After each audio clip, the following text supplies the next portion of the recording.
Hello, darling parents. Welcome to the Wow Parenting Summit. It's with great pleasure that I invite you. And this is the first session of a breathtaking series of topics that we have for you. Let me begin with good news. We have crossed 65,000 registrations from 120 countries, from more than 400 cities across the world for this program. When we started, we thought if we can get 5,000 registrations, it will be a big achievement in these times. But we are so thrilled that we could get 65,000 plus parents who are interested in dealing, listening, understanding, and then grooming their children towards greatness.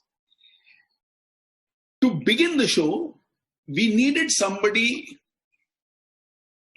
who is a very passionate mom, somebody who not only does one work, but is multi-talented, somebody who's not only capable in running a business, running a house, but also very, very involved in doing her bit to the society. So let me introduce you to my dear friend, Kareena Shewani, who is an entrepreneur, and not only an entrepreneur, but she has encouraged and nourished many women to become entrepreneurs in their own rights. She is a part of the working committee of Wikiflow, and I'm sure with her passion for women, for children, and for doing good to the society, she will add a difference wherever she goes. So Kareena, thank you so much for joining us in this program. Welcome to the summit. Thank you so much, Narendra. That was such a wonderful way to describe what I'm all about. I appreciate it so much. And thank you for getting me on board to speak on this topic. I really believe that you would be apt in this because you have seen children across an entire spectrum of their age. So let's say from the time a child is born to the time they are teens. Hence, when it came to discussing about this topic, I thought you would be the perfect person to discuss about it. So, Kareena, what are the questions that you have for us where you believe parents across struggle for answers on these? Kareena, over to you. So, the topic that we chose today, which you said rightfully, was arrogance versus confidence. Yeah. And how we're raising our children. Yeah. So I put out these to a few of my friends from India as well as abroad, and I got many questions here. So what I've tried to do is amalgamate a questionnaire where we can mix two questions and ask you. So first thing to speak on would be, arrogance is more like a feeling. It's a feeling of superiority, and while confidence is more of I'm sure about myself, I'm capable. It's not to make anyone else look inferior. Yes. But with children, it's difficult. So what I want to know is, while trying to teach them this, some moms want to know how important is their role as an influencer in their child's life, comparison vis-a-vis to their peers. Okay. So Kareena, thanks for that question. In my experience with parents also, they find that when they want their child to become actually confident, unfortunately, so often the child turns out to be a little arrogant. Now, what's the difference? A confident child will also have results. An arrogant child might also have results. True that. A confident child can be very smart, do their homework well, be very well organized. An arrogant child can also have these qualities. One quality which is missing is the quality of kindness. A confident person often is kind. An arrogant person gets carried away by their success, and instead of being kind to others who can lift others, they start looking down on other people. So to me, a major difference between confidence and arrogance is the presence of kindness or the absence of kindness. Now the children absorb a lot out of what they see. Their first teacher and the strongest teacher in their life is always their parents. Parents play an extraordinary huge role in making the child confident or making the child arrogant. So Kareena, to answer your question, yes, parents play a very, very important and a major role, in fact, in nurturing their children either towards confidence or towards arrogance. Kareena? True that.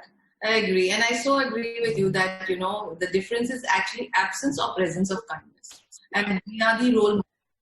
Absolutely. So that is perfect. I think you answered that question perfectly. And I'm sure the friend who's watching this will agree with this too. So can we move to the question now? Yes, please.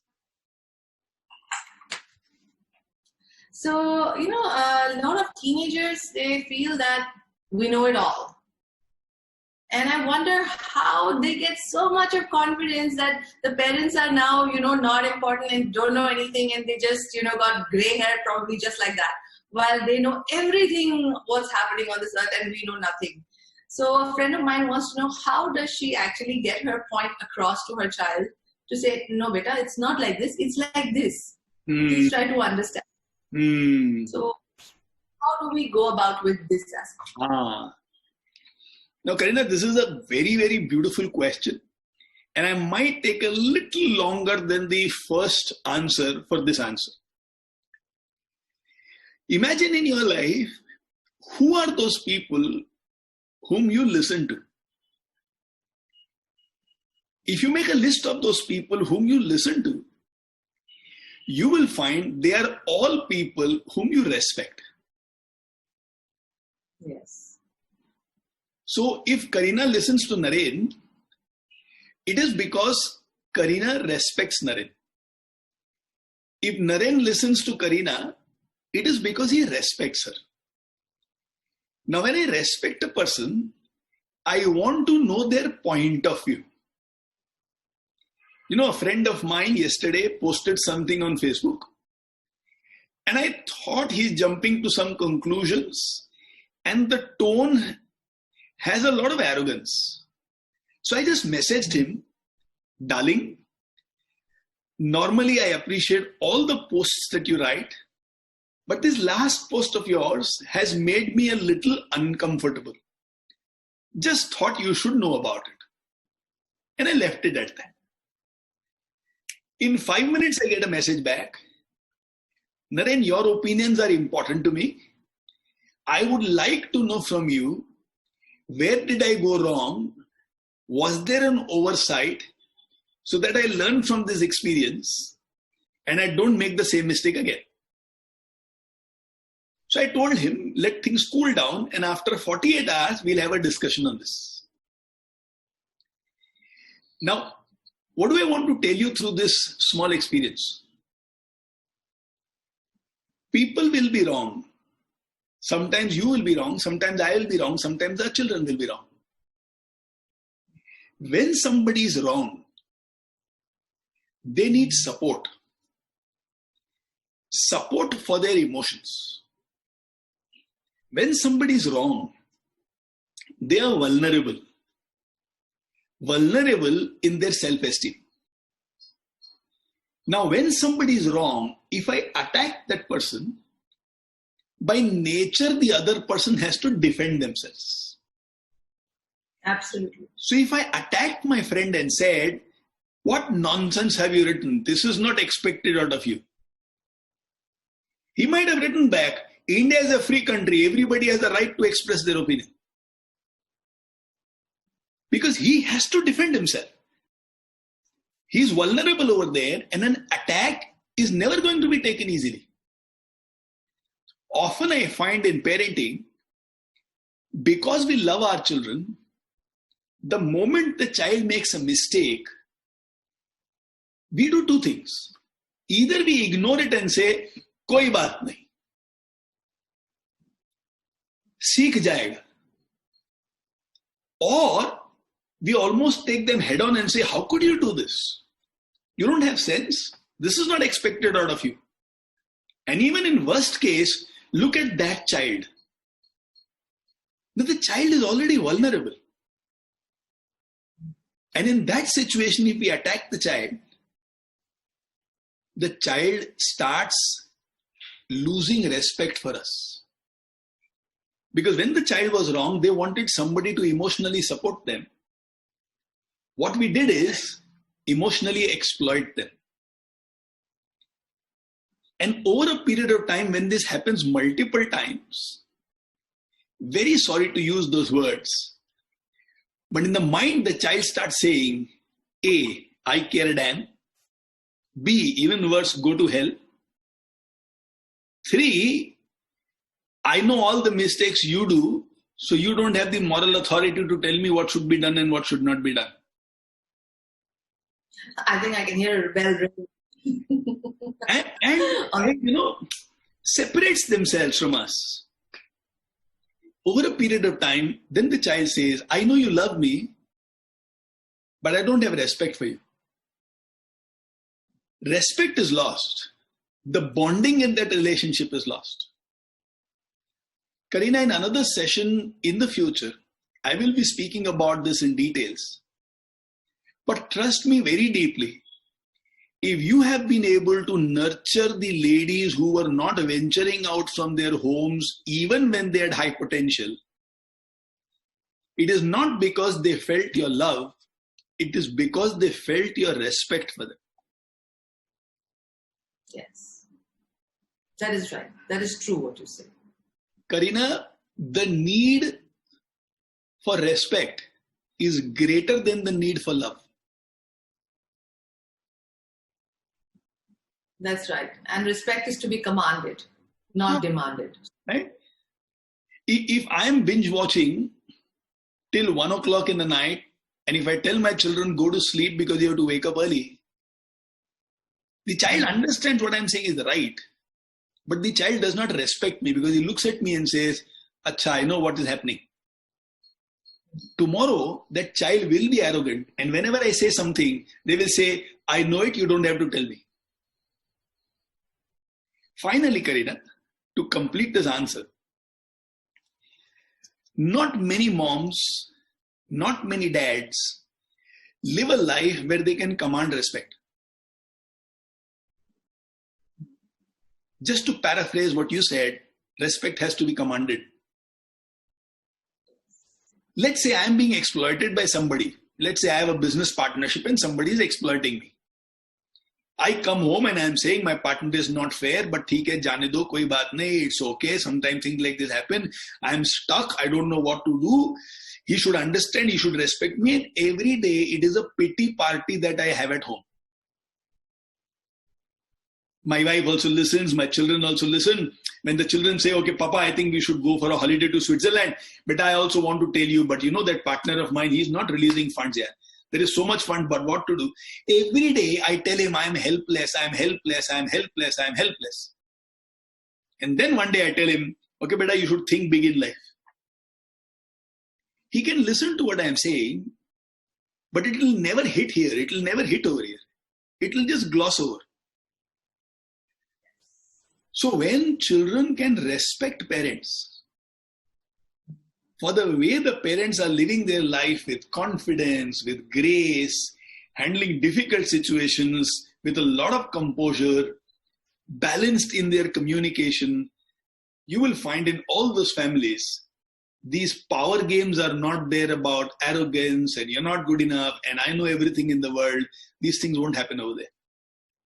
To sum up the answer, I being an example, and giving enough reasons for my children to respect me. At the second level, whenever my children make a mistake, I support them emotionally. If I can do these, children will listen to me. Now, what do I mean by support emotionally?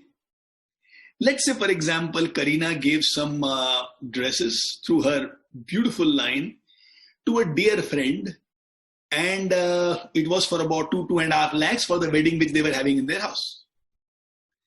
And now that friend is not paying you on time, not picking up the phone, not replying, I'll get back to you, I'll revert back to you, I'm busy, etc., etc.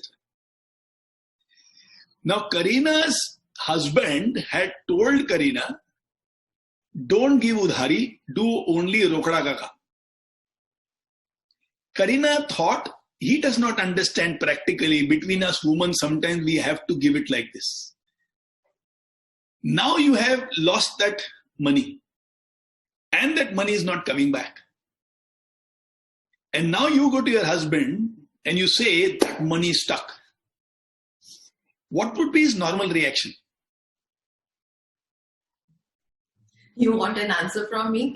I'm not answering. Okay. So let's say among the couples that I know, the normal response would be, I told you so. It would be. If I tell you will not listen, you have to make these mistakes and only then learn. You think that what we have done business, we have learned nothing. हमने अपने बाल ऐसे ही धूप में सफेद किए हैं क्या? And all these will be said. Now understand, Kareena is vulnerable. Kareena has already understood what she has done is wrong. I don't have to put salt on her wounds. So this is called emotional exploitation? Yes. And emotional support would be what? Darling, are you feeling hurt? And allow Kareena to vent her negative emotions out. Or, darling, do you think that it's not so much about money, but the friend exploiting you which is troubling you? I want to know your feelings. I want to give feelings to you. I want to give support to your feelings. I don't have to tell Kareena, next time onwards, remember. I don't have to tell her, now having paid that price, will you improve or you will continue like this forever? You know, this sarcasm is a one-upmanship. Now imagine when the child makes a mistake and this is how your parents deal with that situation. Now if Kareena has made this mistake and next time she even loses 50,000, how will she come and tell her husband? Because she knows all the emotional exploitation which is going to happen. This is the mistake that we are doing in parenting, where we do emotional exploitation rather than emotional support. As a result of which, the children pretend and say, I know everything, I'll do everything by myself, because they don't want to be emotionally exploited. Kareena? That makes a lot of sense what you say, and also, like you said, emotional exploitation and the tone on which we talk to the kids, the way we support their decisions, their mistakes, their progresses. All this makes a lot of sense. And I hope this has actually helped my friend understand when a child comes and says, you don't know and I know everything. Absolutely. All that your friend has to do is ask him, have I said earlier which has really hurt you? That's all. Yes. And the child will give a list of that day you did that day you said that in front of my friend and said, and then if your friend can say, darling, I'm so sorry, I think I made a mistake. Yes. And next time when I see something happening which is not okay, can you guide me? How should I deal with that situation? That's a good idea. That's a very good idea. Ask the child. And the child will... So it's actually... See the child as your support system. Yes. It'll be brilliant. Thank you so much, Narendra. That was such a fantastic answer. And I think it will help a lot of us, parents, in how we're going to actually handle our kids in this situation. Absolutely. So, moving on to the next question. Yes. Which, Avi, this was the conclusion, right? Of yes. This That was the conclusion. Yes. We can go to the next question. Taking it further, there's one friend of mine. She's a mom of 2 boys. And she's a mom who says she's looking for some light at the end of the rainbow here. She's got 2 boys who are teenagers, 16 years old and 17 years old. And 16-year-old, absolutely okay. Everything listens to mom, no problem. 17-year-old doesn't really listen much. has a lot of arrogance to the point of even being spiteful or a little dominating in behavior. And there's no empathy that he shows, and he deliberately tries to instigate anger. And I've seen this actually happening in a lot of children, not only in her household, but in many households, where they try to deliberately instigate their parents to get angry. So how do we help this situation?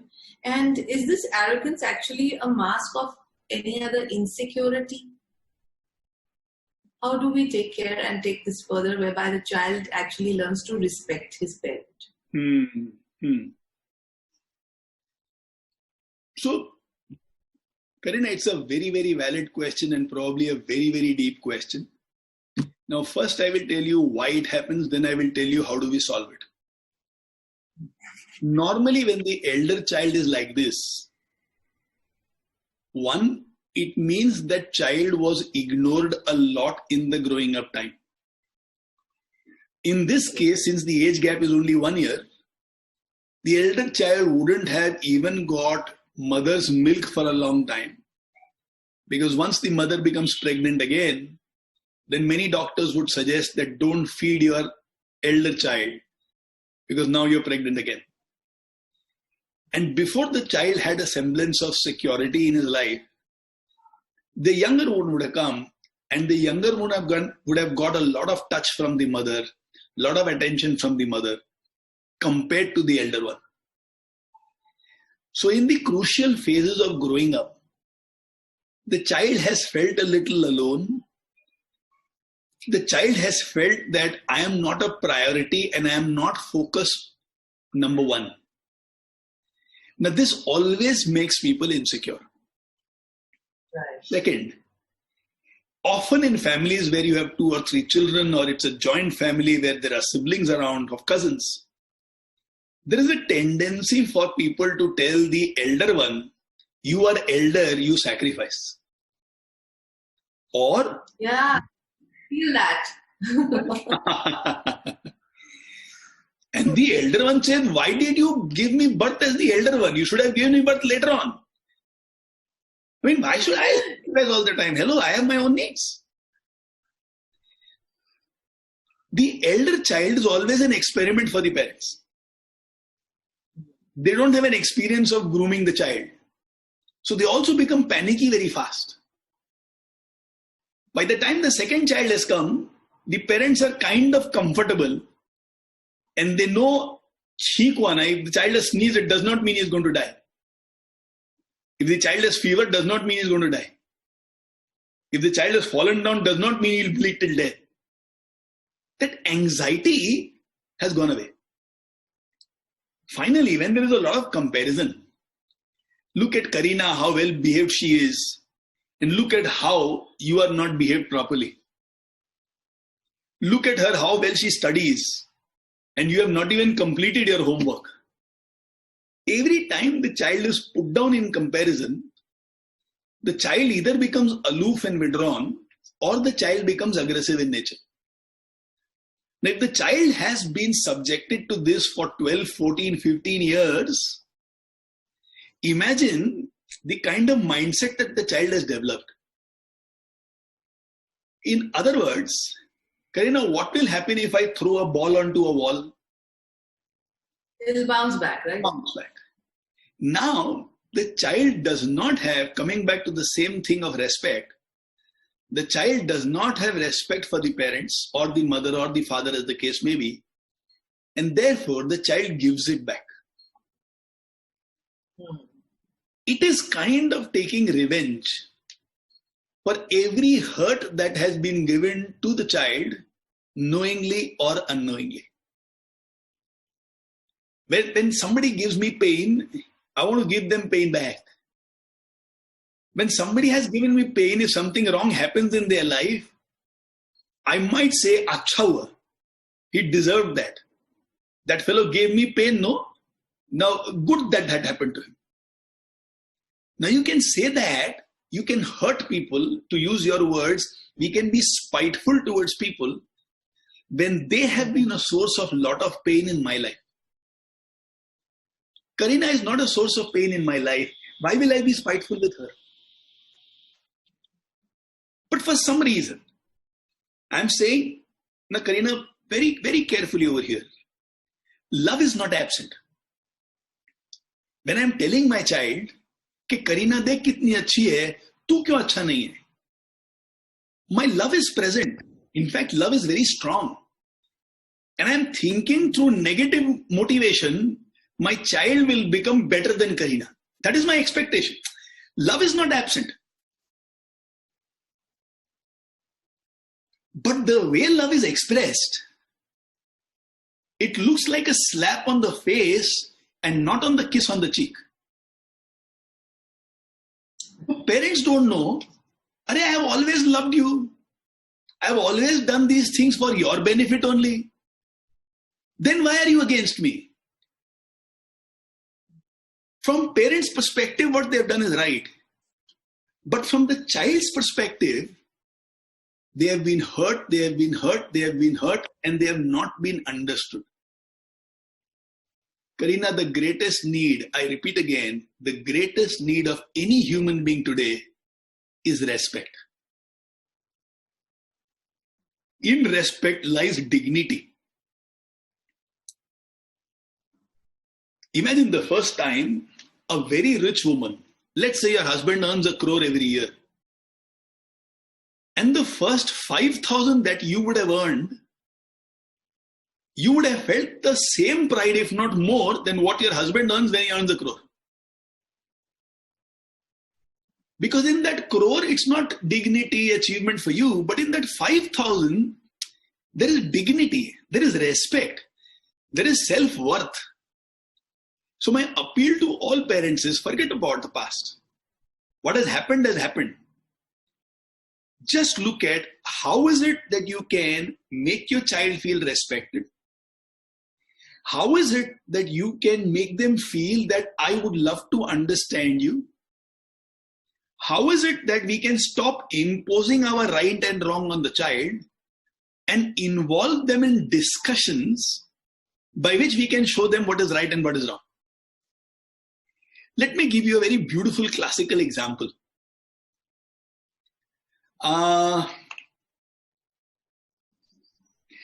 Let's say I have a 7-year-old boy whose name is Neeraj. Neeraj says, Papa, I will come with you on a 2-wheeler when we go for a drive. And Neeraj is told by his mother Bharti, my darling wife, helmet pehno. And Neeraj says, मुंह नहीं पहनना है. Helmet नहीं पहना तो बाहर नहीं जाएगा. Without helmet, you cannot go out. Pass. I have told it and that's final. And she stomps away. Now Neeraj looks at me. He feels his freedom is gone. And if he wants to go out, he has to wear a helmet. Now 2 things will happen. 1, Neeraj decides, I don't want to go. This helmet and all, you can't enforce discipline on me. I will not go. And he sits at home. The other, he wears the helmet, but he cries. Now he's not enjoying that 2-wheeler drive anymore.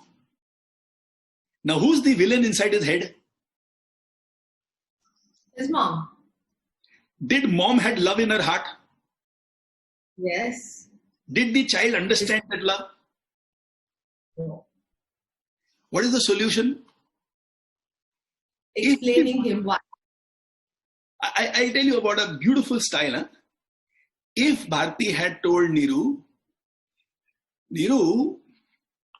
on the roads there are accidents which happen, and when these accidents happen, sometimes there is a lot of mud on the road, rocks on the road, and children, they get wounded over here and they have to take 6-7 stitches. It pains a lot. You have gone to the doctor, 1 injection and it pains. 6-7 stitches will be there. And summer swimming is coming. And if stitches are there, you can't go to swim. Would you be comfortable in wearing a helmet?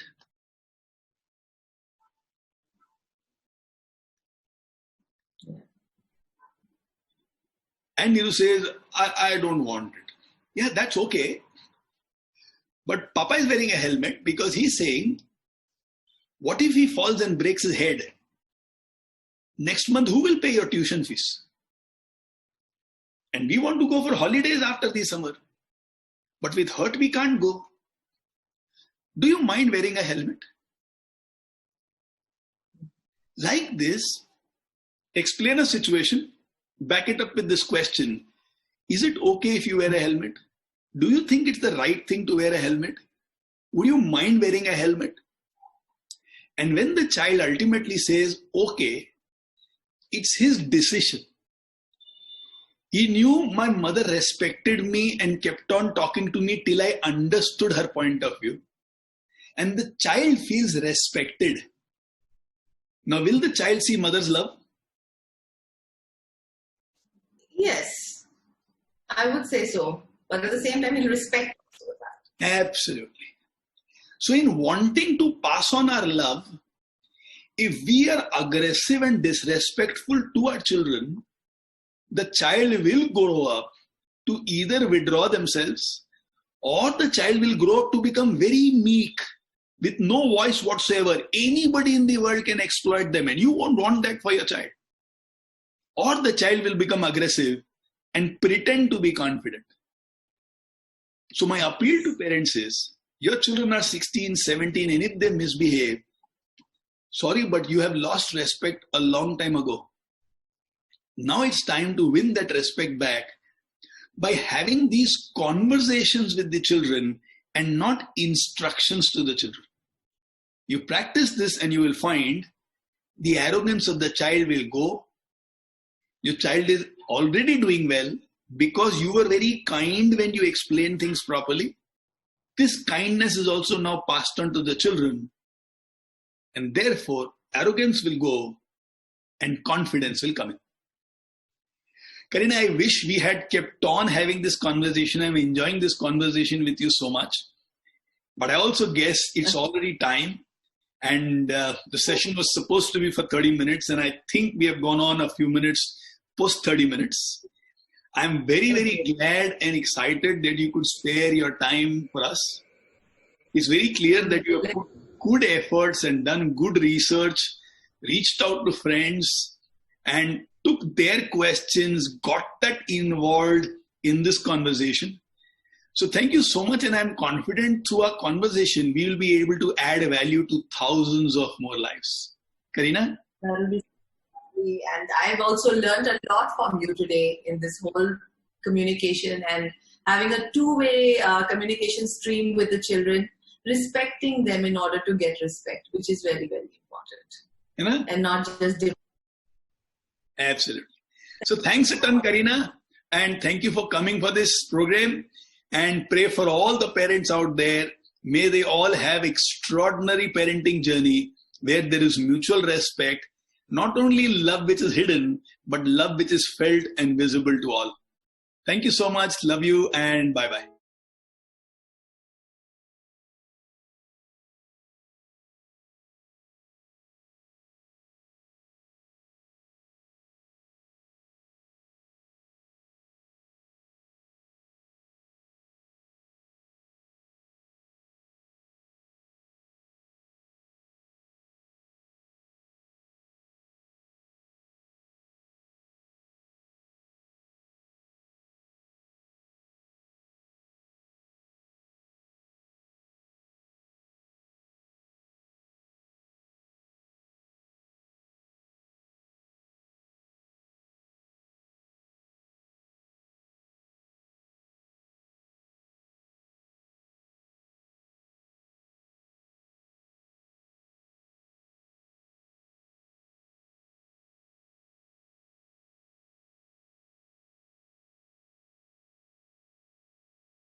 Hello, darling friends.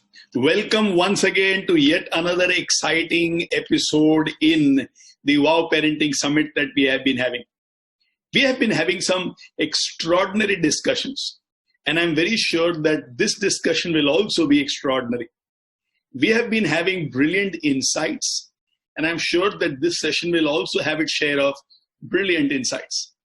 Every session, we are blessed and we are fortunate to have a partner with us who has done enough research to bring up the relevant questions on which we can have a discussion, and the answers to every one of those questions should benefit each parent who's listening to this a long time.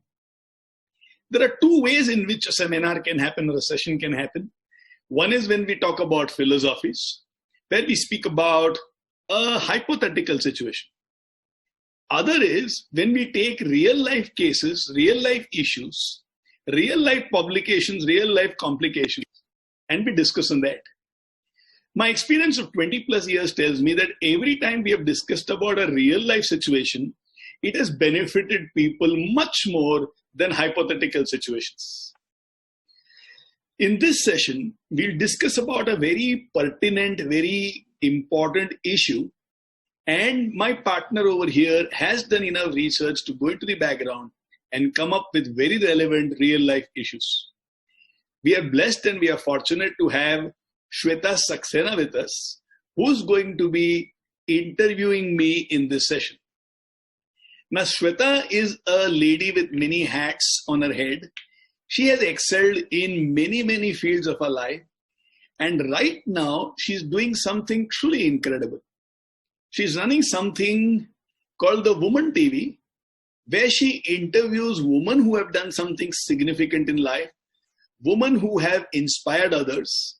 And through her channel, Woman TV, she gives a platform to all these ladies to bring their stories and make a difference in the lives of people.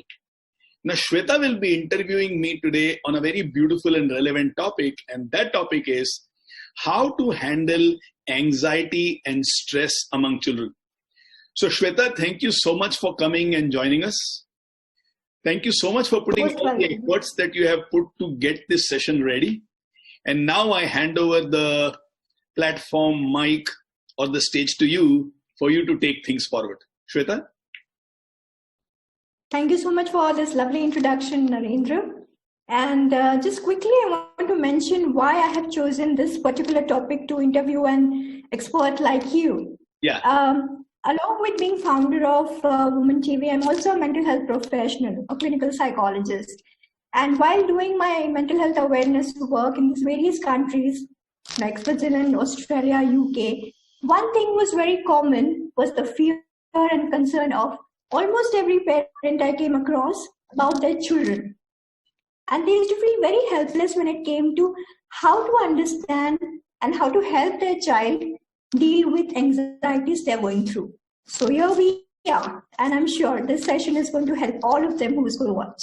Yes, I am also. Right. So Yes, please. So without wasting any time, I would like to start with the first question I've received. How can an anxious parent help an anxious child? Shweta, an anxious parent will not be able to help an anxious child. An anxious parent will increase the anxiety of the child. You know, it's almost like my hands are dirty, and if I want to clean something, it is not going to be possible. The dirt from my hand is going to get transferred to that other vessel, which is also dirty. When situations are complicated, we always need a peaceful person to solve it. When somewhere something is going wrong, an agitated person cannot help that situation. It's a person who is calm and composed who will be able to help that situation. So parents must be able to anchor themselves on peace, quietude, depth, and then they will be able to help their anxious child. Otherwise, it is just not going to happen. So what do I recommend? First, the parents should learn how to deal with their emotions. How do I help the parents to deal with their emotions? Let me give you a few bullets as if they are coming from machine gun. So I will just say 1, 2, 3, 4. And because I assume that everybody over here is a very smart person, I'm sure even in those bullets, you will be able to take what need to be caught by you. First, there are issues in our life, but life is not filled with issues. I have a wardrobe filled with clothes, the clothes that I wear today are dirty.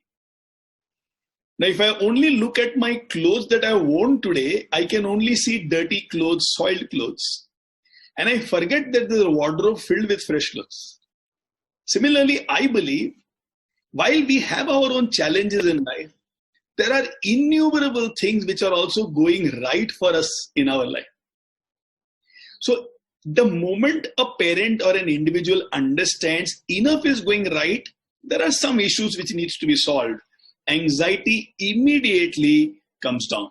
So this is bullet number 1. Bullet number 2. Right. Every time somebody is anxious, they should immediately make themselves busy in a positive work. An 18-year-old boy, he was rejected by his girlfriend.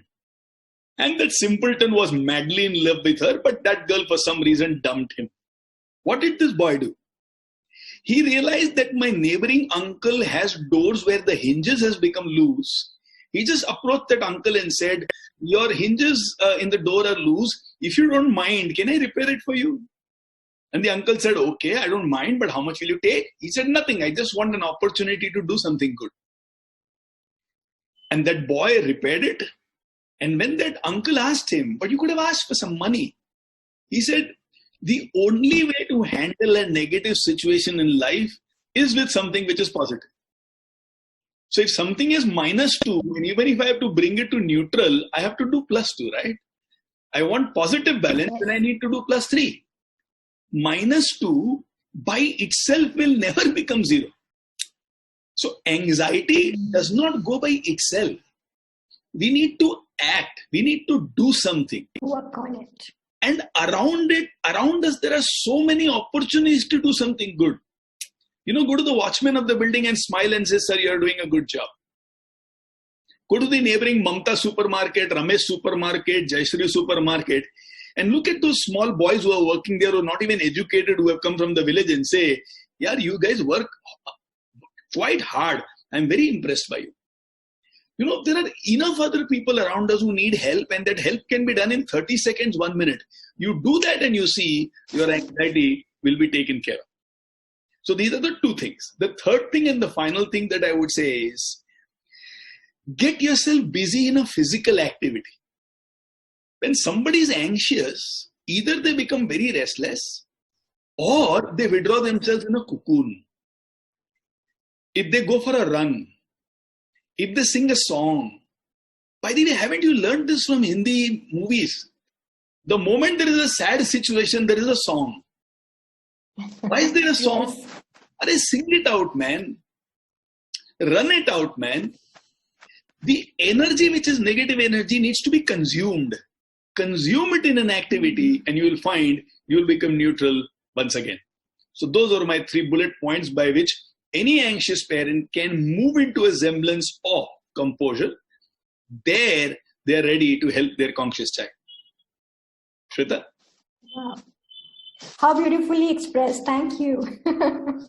We move on to our second question. Yeah. How do we identify various patterns of anxiety in our child? Well, my very sincere appeal to all parents is, don't even attempt to decide what is the anxiety your child has. Ask. Ask them in a non-judgemental way. Ask them not out of concern, but out of somebody who wants to discover something. For example, let's say Shweta is a little anxious for some reason today. Let's say the internet is not working at home and we are supposed to do this interview. And let's say I am Shweta's dear friend who's at home and she's doing another interview with somebody else. Now, I can see Shweta anxious, but I don't know what that anxiety is all about. Is it that the internet may not come? Is it that this interview might have led to some opportunity? Is it that you wanted to learn a lot and this is the only chance you were getting? I don't know what is making you anxious. On the surface, looks like interview is not happening, that's why you're anxious. And like a stupid fellow, I might say, Arey darling, why are you getting anxious? Kal kar lena, do it tomorrow, day after tomorrow it'll happen. And I don't even know how important this is for you. So my suggestion to parents is, don't jump to any conclusion. Don't take any decision in your head that this is why Shweta is anxious. Just sit next to Shweta. If possible, hold her hands. If possible, ruffle her hair a little, which my parents cannot do to me. If possible, put an arm around her shoulders and just ask her, darling, is it bothering you? What about this is bothering you? With all the love in the world, with all the respect in the world, I just need to ask her. And there she will share. She will share. Actually, it's not the interview which is so big, but I got that guy on the call today after about 8 months, and then it will be another 8 months. That is what is troubling me. 8 months of effort, and it was about to come into results, and it has slipped away from my hands. So now I understand your anxiety is a little more about irritation of 8 months of effort not going right. It is not the interview per se, but 8 months of effort which did not bring fruits. So then the follow-up question can be, was this really important to you? Let me not belittle your emotions by saying, hey, come on, Ray, what happened? Arey, you will get 10 more people, yaar. What is the big deal? Which usually is done. The moment I do that, what am I doing, Shweta? I'm belittling your emotion. I'm telling you, stupid, idiot. Sorry, Shweta. I don't mean what I'm saying right now, but just as an example. No, worry not. I'm saying, stupid, idiot.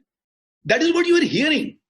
Though I am saying, Arey, jane de, you will get another opportunity. Somebody else will come. 5 more people will come.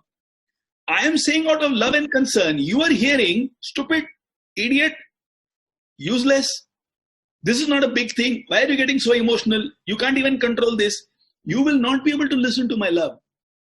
You will only be able to listen to somebody rejecting you indirectly by saying that your emotions are absolutely out of place. Now that does not help your anxiety. In fact, that increases and intensifies your anxiety.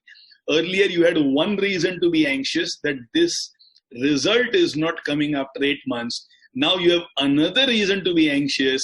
I'm not good enough and I cannot handle these things. If I cannot handle those things, then let me not move into it, which means go back to comfort zone because I'm not good enough in life. So don't come to any conclusion, make them talk. And the final thing that you ask children in this situation is, may I help you in any way, or can I help you in any way? Do you want me to do something for you? Like maybe tickle you a little, or maybe make a cup of coffee for you, or should I put that serial which you love to watch? Is there anything I can do for you? There you see respect. There you see deep concern, seeing you for who you are, not being a reflection of my expectations about you, but seeing you for who you are. And in that, I'm attempting to find out, is there a small role I can play, fill in some gaps? You feel loved, you feel important, you feel strong. And the moment you realize somebody is there to support you, you will be stunned to find children saying, if this fellow is going, no problems, I'll get 5 more. You don't even have to say it. They will say it themselves, provided we did these first 3 steps. So at the end of this, even after 8 months, if results have not come, your child emerges as a stronger person and not as a weaker person. So this is how you should handle a situation. Shweta? Wonderful. I would like to come back to the non-judgmental part. How easy or difficult is it for Indian parents to be non-judgmental? I think the issue is not just about Indian parents. And Shweta, I can say this because right now we have participants from 120 countries who are watching this program. We have registrations from 120 countries. So that is why now and then when I slip in Hindi, I kind of remind myself, don't go into Hindi, keep it in the neutral English language. I find people all over the world this video. It's not just about India. We speak about India because we see India. And we have lived here. We have Indian parents. And we have those eyes by which we can see what is not okay. Right? If you go to any part of the world, you will find huge concerns. If you go to any part of the world, see, when is it that somebody becomes judgmental? Somebody becomes judgmental because they believe that they have a lot to prove to the world. Sure. When my heart is filled with peace, when I feel loved, when my anchor in life is gratitude, I will see you for who you are. I won't see you whether you are living up to my expectations. Because I am feeling complete, I don't have to tell you are not good enough for me to feel smart. So today, if I can tell Shweta, "Arey Shweta, why did you do like that?" And I think, see, I made her better. Now that gives me my sense of identity. And that is why you find a need in so many people to criticize and to give feedbacks whether somebody is listening or not. True. So this need to judge others comes from a need to prove a lot of things in life. Now, because I want to prove myself to be good through impressing you, I end up into judgments. If I want to prove myself by working on myself, I will not have a need to judge others. So judgment comes from a very weak place, and that weak place is I am not very peaceful in my heart. So I tell in every training program of mine, your biggest achievement in life is when your heart is filled with peace. When your heart is filled with peace, you will find the world looks perfect for you. Everybody looks good for you. Everything seems to be in sync. And then when there is a dialogue and exchange of words, do we tell each other, darling, have you thought about this? And that comes from a lot of respect. And it doesn't come from, no, what you are doing is wrong. You should do that way. You understand the difference, Shweta? Right. So fill your heart with peace. Your judgment will get away and away and away and away from you. Shweta. And that is what you will pass on. If you're peaceful, you'll pass peace. Because when I'm speaking with you out of peace, I'm passing on love. I'm passing on respect. I'm passing on adoration. I'm passing on good vibes. I'm passing on to you what I like about you, what is good about you, what I see which is beautiful about you. And in that, you also grow as a person, right? And as you also grow as a person, that's how the world becomes a beautiful place to live in. Perfect. Yeah, sure. Thanks. So we move on to our next question. That's helping a stressed child, especially during this lockdown, which is going on right now. Yeah. What would you suggest, which is doable, which is making the journey of parents in this parenthood a little easy? Shweta, there are so many things that can be done. Again, bullet points. Have a mirror or a family wall. And in that family wall, the task which is given to everybody is give a wad of post-it notes and tell them, let's see who can find better qualities in each other, greater in numbers. So let's say I'm there with my wife and my 2 kids at home. I see that my wife, is diligently cleaning a dirty part of the house. I write there, she is very diligent. I see Neeraj focused on his work as he is working from home. He is very focused. The whole day there is a competition. As we are living together, who can find more good qualities about each other? Yes. So if I am finding good in Shweta, how will I become anxious? I will be delighted, right? Correct. If I have to find what is not okay in Shweta, it will lead to anxiety. The second thing that you can do, talk to kids about the stories of your life. What part of your life? When you were their age. And don't speak about lack of resources and all that stuff. Speak about the mistakes you did. Speak about how stupid you were. Speak about how naive you were.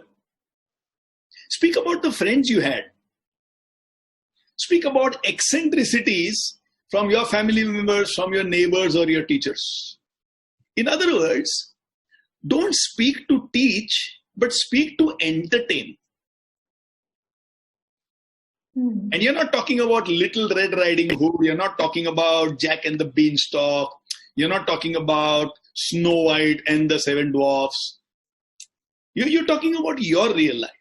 And I really believe that when the children see a hero in their parents, they're pretty sorted in life. So the second thing that you can do is speak about your struggles, your eccentricities, the fun part of your childhood when you were their age. This is the second thing that can be done. Any particular reason why speak about our mistakes? It makes you connect to them. They see, everybody makes hundreds of mistakes. Today what's happening is when they make a mistake, they look down on themselves. And when they see, Acha, mama has also done mistakes, but she's doing really well in life. And then they might ask, okay, when that friend betrayed you, you would have cried. You said, I cried a lot. I cried like a baby. Nobody could console me. And you act like this, your child laughs. Child says, wow, my mother was also this way. And then you say, but with experience in life, today, but it's extremely difficult for anybody to hurt me. Today I know how to take things life in proper perspective. If you ever want to discuss that with me, let me know. Now they know mama had a problem. She solved it. I will have similar problems. So where should I go to solve it? Right. I will go to mama. Mama. That's all. It becomes very simple. I really believe. And also it takes... Sorry. Shweta? It also takes down the pressure of being a perfect parent. Absolutely. Absolutely. That is too anxious. Too much anxiety there in being perfect. You and me cannot be perfect. We can be very genuine. We can be very sincere. And we can be very focused on improvement. Focusing on perfection. Get ready to hang yourself to death.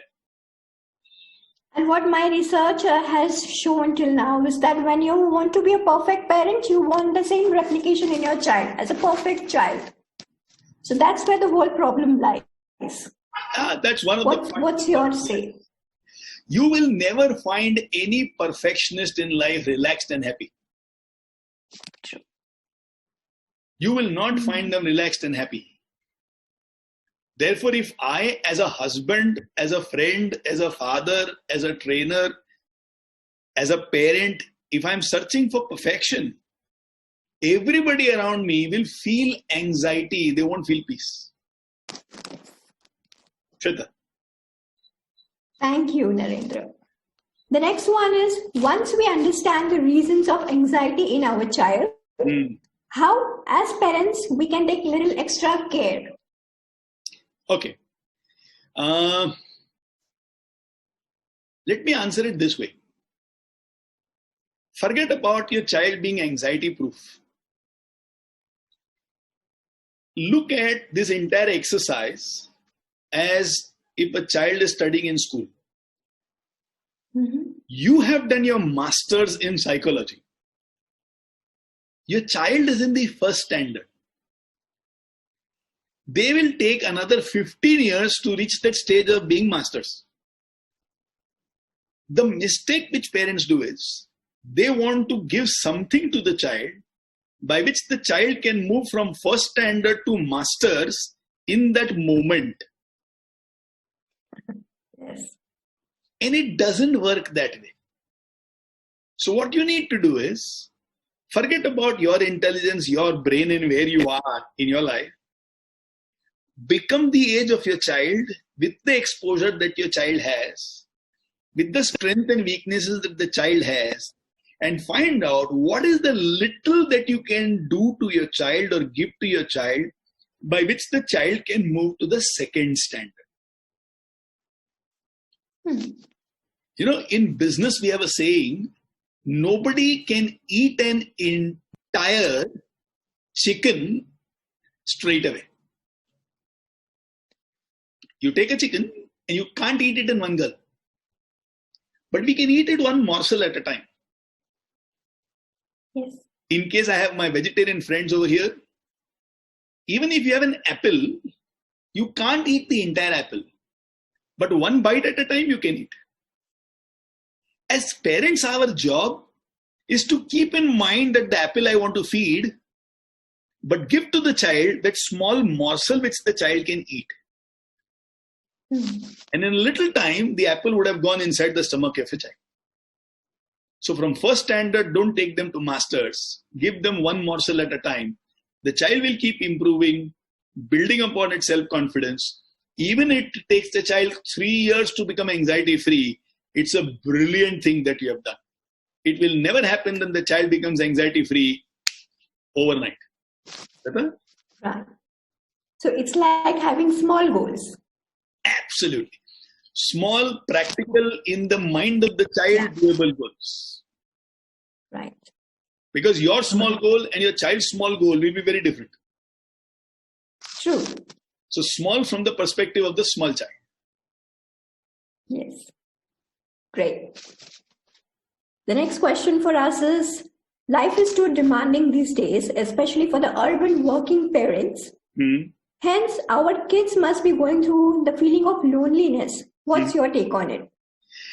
Shweta, this is a very, very favorite thing of mine. And trust me, this has transformed probably thousands of lives.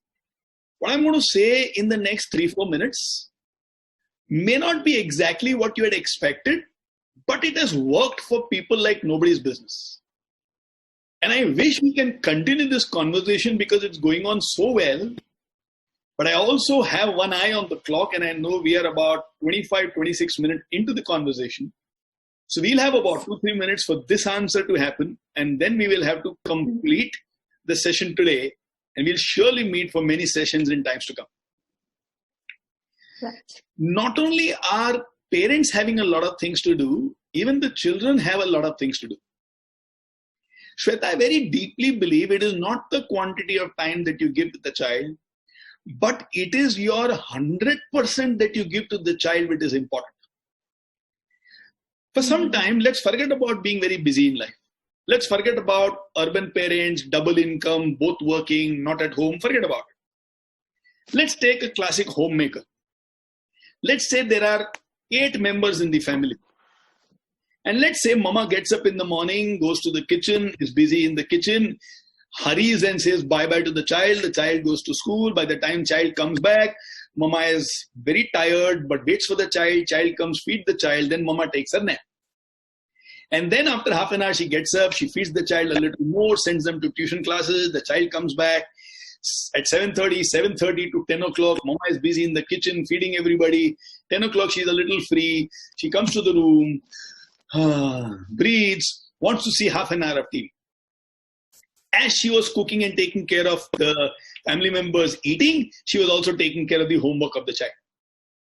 Now, mother is around the child, available to the child, but where did they get the opportunity to give 100% of herself to the child? True. Very true. Let's take another scenario. Mommy doesn't have this kind of a work. She has enough help. But when the child is sitting and studying, she might be sitting next to it, but she has her phone on. And every now and then she gives instruction to the child, "Tumhara ho gaya kya?" And then there is a ping on the phone and she's back to the phone. And since she asked the child also, "How was your day?" And the child, let's say the child's name is Rakesh, and Rakesh says, "Mama, I had a good day. And you know what happened? My friend Shweta, today it was her birthday and she bought very good cakes. I loved the cake she bought." And mama immediately, without even looking at, Naren might say, "Oh, those coats might be very costly. Yaar. Her parents have a lot of money. They can blow money. We can't blow mommy like this. Okay, Papa has to work very hard to bring all the money home. And don't think about wasting money. You know, when we were children," and mama goes into a rampage. And all that the child said was, "She bought good cakes." Now, mama wants to prove to the child, "Dumb, idiot, stupid, you're thinking about wasting money. You are ingrateful.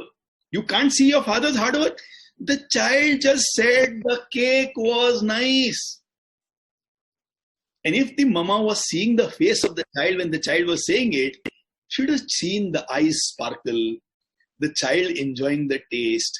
The right conversation would have been, phone is away, mama looks at the face of the child and says, so what did you like about the cake? The child would have said, actually it was only chocolate, though it was nice. I would have preferred it was strawberry. Strawberry is my favorite. That's interesting. But what did you like about the cake? Ma, she bought one for everybody.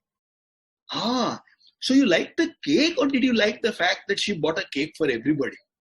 Mama, I like that she bought for everybody and she also gave 2 to the didi in the house. Acha.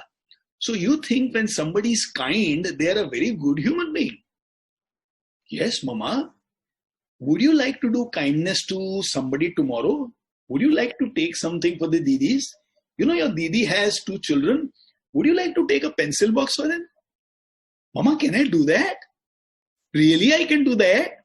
You will give me 2, and the child will hug Mama, and it becomes such a complete moment.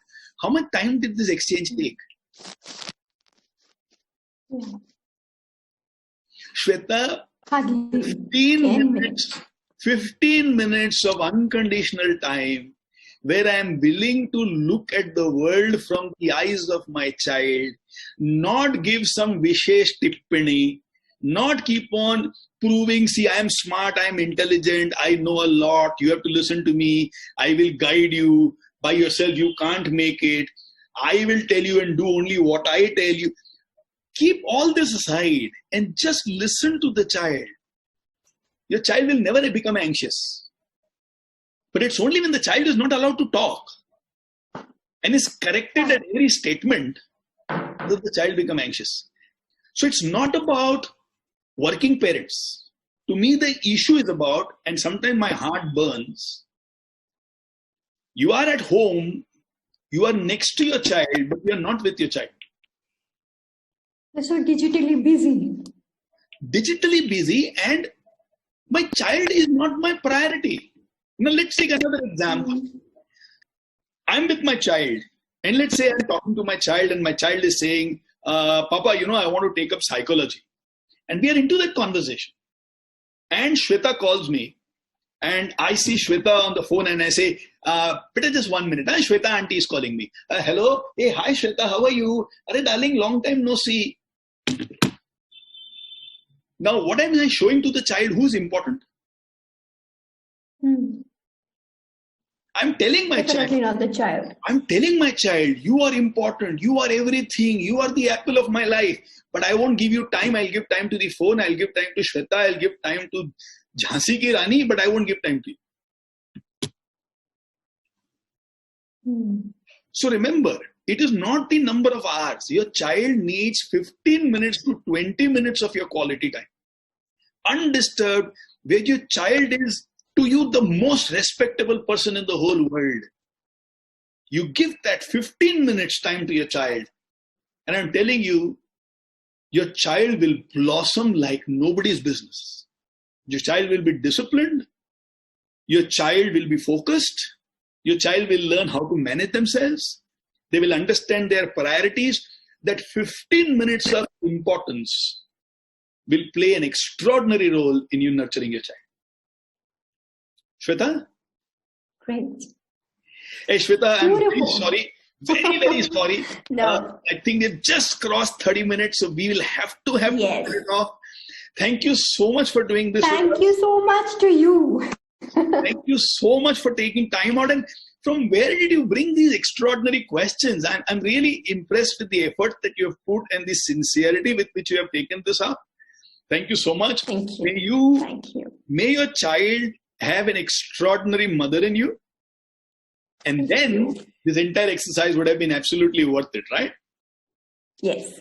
So I pray and wish. Thank you once again. I really enjoyed this conversation. And I pray and wish Thank that you. thousands of parents who would watch this also enjoy and grow out of it. And may the next generation that we nurture does not even know what is anxiety. And if it comes to them, they should be smart enough to handle it by themselves. May all of us have Yes. those kind of children. Thank you so much. God bless. And Thank you. time to take leave. Thanks, You darling. take care. Bye.